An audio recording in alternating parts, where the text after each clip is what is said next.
Hello, poetry lovers. This is Jim Ransom with another edition of Morning Jim Poetry. September has begun, and in many hot parts of America, including our own, we're looking forward to a gradual cooling this month.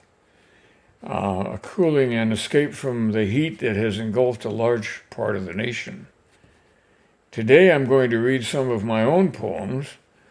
That was easier to collect, which I'm gathering together in the hope that a book may result. So I thought I'd share a few of these with you, and I picked some lighthearted choices and some a little more serious. Let's start with this one. It's called Nursery Rhymes. Nursery Rhymes. When grandchildren began to show up, I wanted to read them nursery rhymes. You know, hey diddle diddle, the cat and the fiddle. The cow jumped over the moon. The little dog laughed to see such fun. And the dish ran away with the spoon. And then there's the one about the pigs. One of them always went to market. Going to market is the last thing he should have done, considering he probably ended up as pork chops.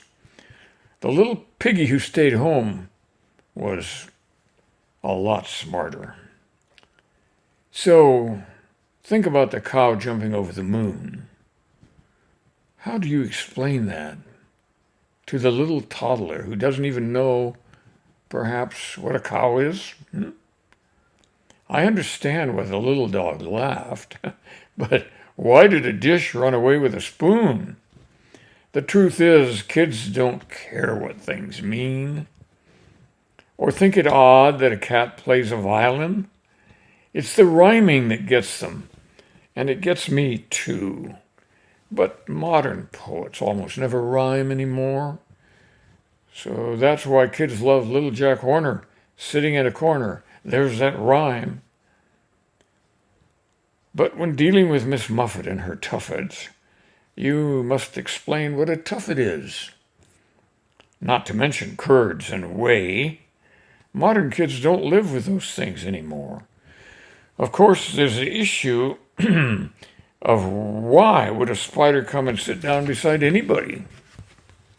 I guess my problem is that I've lived too long in a world that thinks it is logical when it is only busy.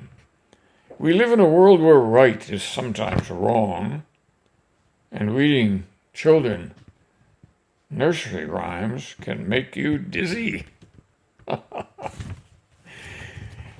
I'm not quite there yet. Dizzy, I mean. But it could happen.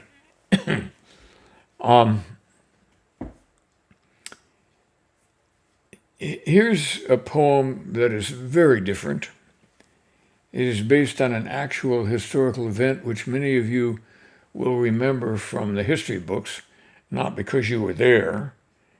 It begins with an epigram, and its title is The King is Dead.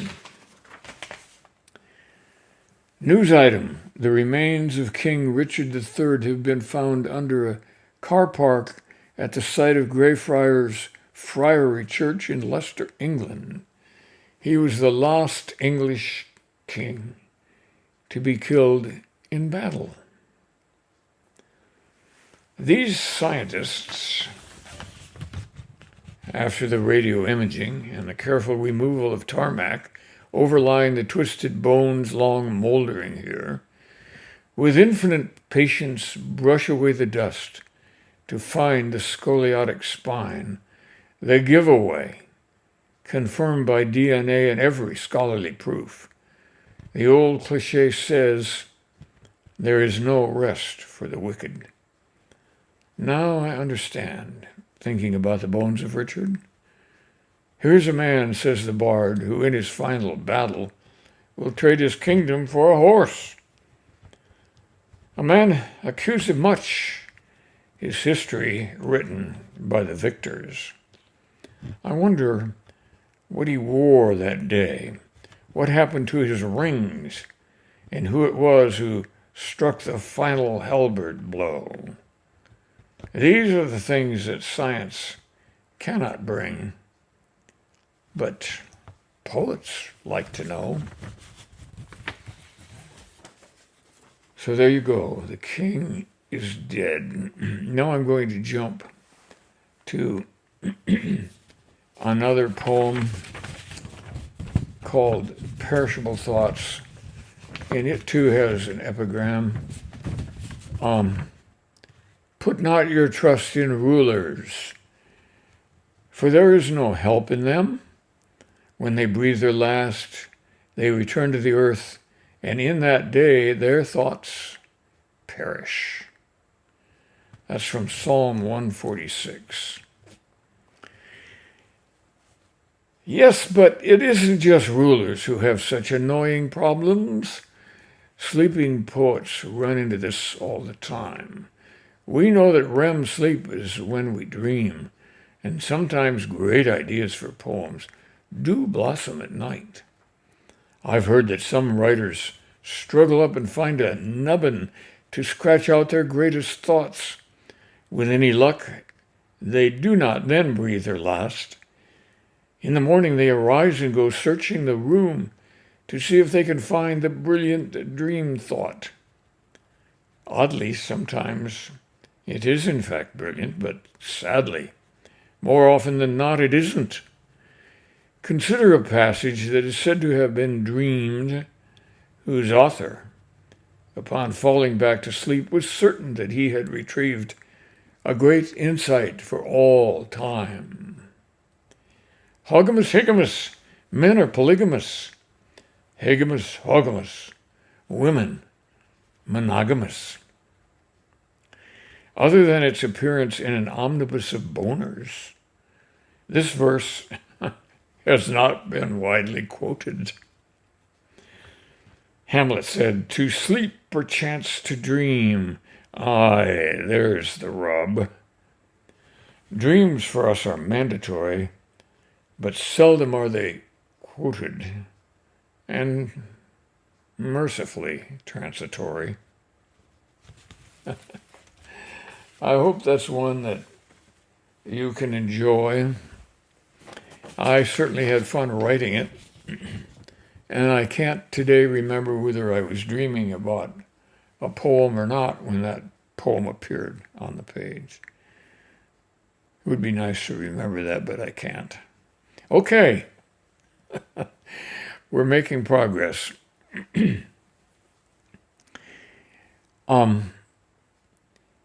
I have to struggle up and jot poems down when they come to me at night, just like this fellow did in the last poem. Or they're lost.